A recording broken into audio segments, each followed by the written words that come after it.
شباب، الزوج ايش وقت او المدة قد يبيض من تطلع الافراخ؟ هذا مقصد سؤالي. يعني هسه هذا الزوج بيض جوا افراخ، طلعت الافراخ لازم يرجع الدورة الثانية يبيض. تمام؟ ايش قد؟ مو سوا شباب. اكو طيور مثلا عندي هذا الزوج، طيور زينة وامايات وحنينات تبيض فوق افراخها. يعني شنو تبيض فوق افراخها؟ يعني اخر فرخ او بعدها فراخها ما طالعه من العش وتبيض، يلقحها الفحل وتبيض. عندي هذا الزوج ذا اخر فرخ طلع احسب 3 ايام وبيضت. يعني شنو؟ يعني ورا 3 ايام ورا 4 ايام بيضت عندي. تمام؟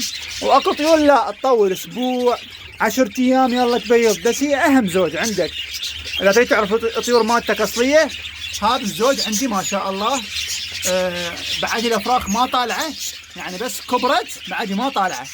يعني اذا هي مبيضه 6 بيضات مثلا 5 افراخ بعد بالعش، يعني بعدين يومين 3 ويطلعن يكبرن ينفطمن ترجع تبيض فوقهم. هذا الزوج هو الزوج المطلوب. هاي لا يطلعن وراها ب5 ايام ب3 ايام ترجع تبيض. تمام شباب؟ هاي المده، يعني المده لو فوق افراخها تبيض، لو وراها ب3 ايام 4 ايام. اذا فات اسبوع هاي الطيور يعني انا بالنسبه لي كمربي ما تفيد.